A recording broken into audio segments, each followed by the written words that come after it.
¿Cómo sos vos? ¿Eh? ¿Cómo sos vos? ¿Y cómo sos vos? Yo soy cordobés.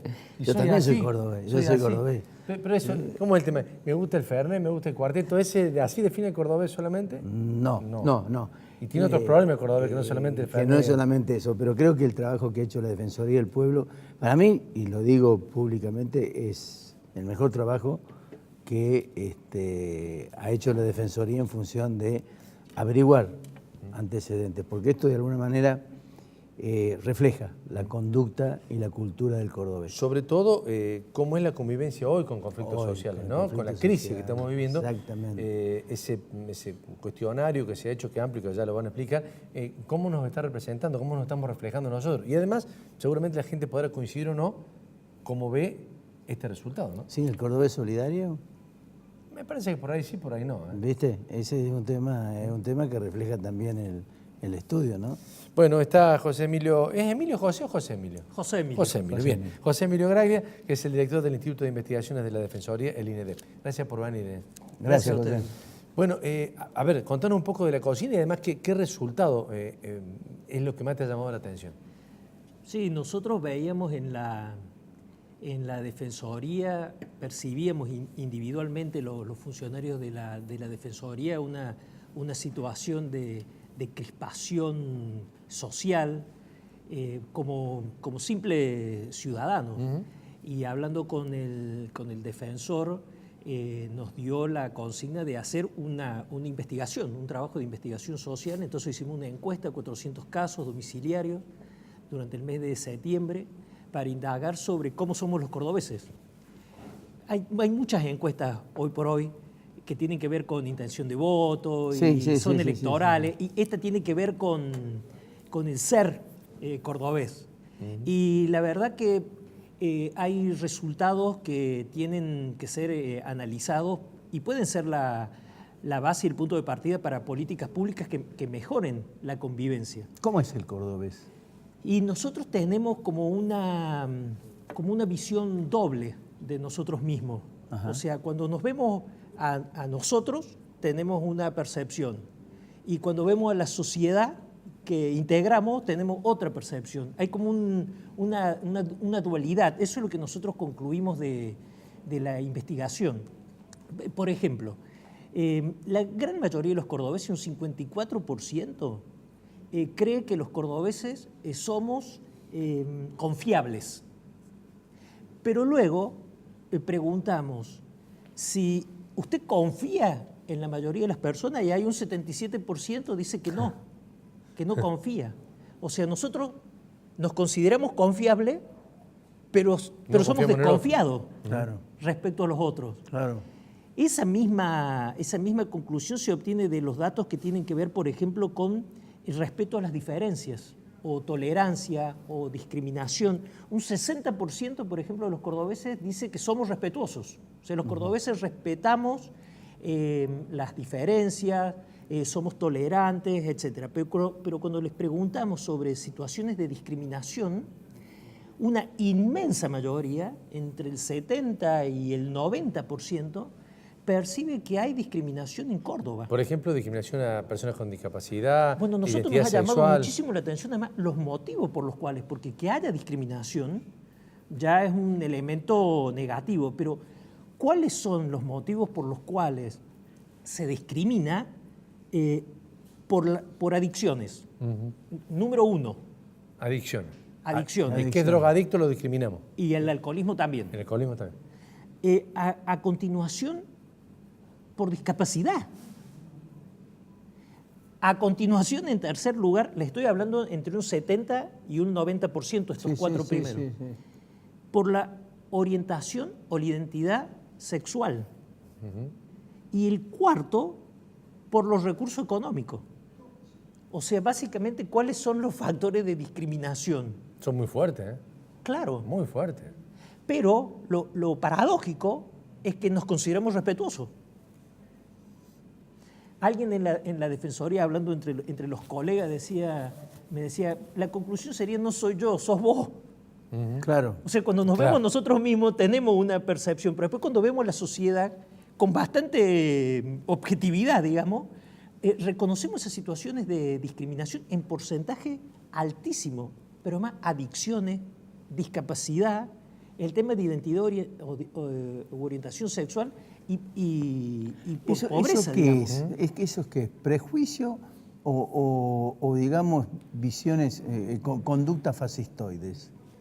Y puede haber de ambas cosas, Ricardo, pero eso habría que indagarlo con otros estudios que nosotros tenemos pensado que son estudios más cualitativos, grupos focales, por ejemplo, claro, que tratan de explicar estos números. ¿Por qué nosotros tenemos esta percepción dual de nosotros mismos? Ustedes saben que antes en la Defensoría habíamos hecho una investigación que no tenía este objetivo. Estábamos trabajando sobre los temas de educación vial. sí.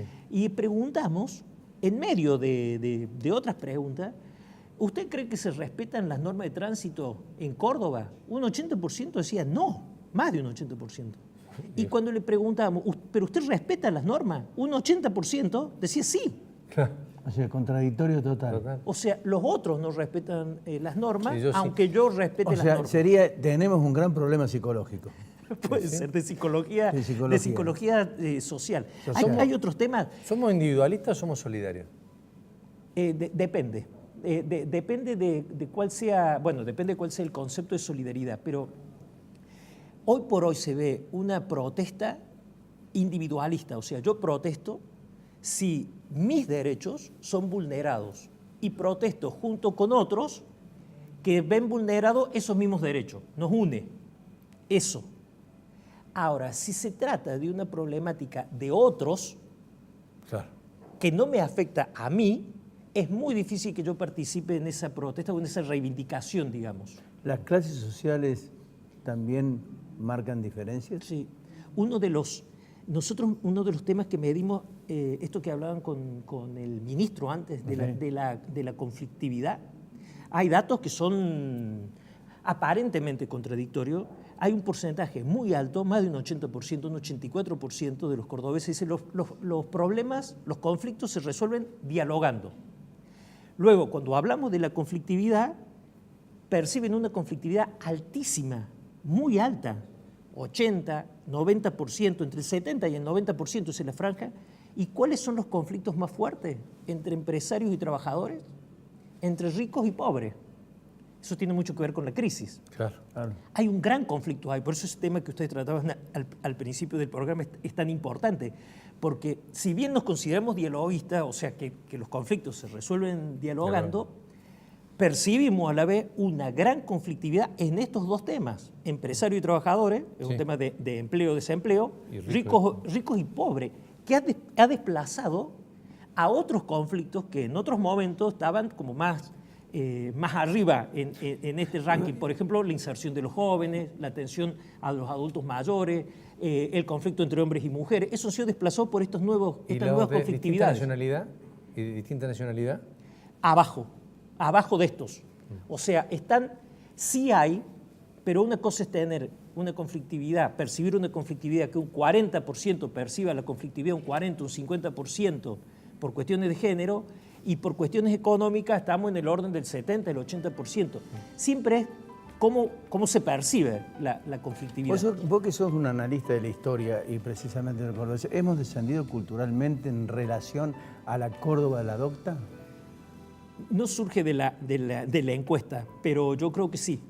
Tenemos un descenso cultural muy profundo. Sí, importante, muy importante. Y es un tema de convivencia. Todavía guardamos para nosotros, cuando nosotros nos vemos nosotros mismos, nos percibimos desde el deber ser.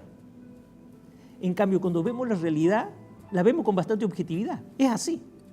O sea, vemos que hay desconfianza, vemos que hay conflictividad, vemos que hay discriminación. Lo que pasa es que nos situamos fuera de eso. ¿En qué creen los cordobeses? Aparentemente creen, por ejemplo, en el diálogo. Creen, por ejemplo, en la defensa del ambiente. Pero es raro porque hay los políticos. No, en eso estamos muy mal. 90% no creen. 90% no cree. No creen. Hay un dato ahí, tratando de ser, porque uno se autoimpone la esperanza, Sí.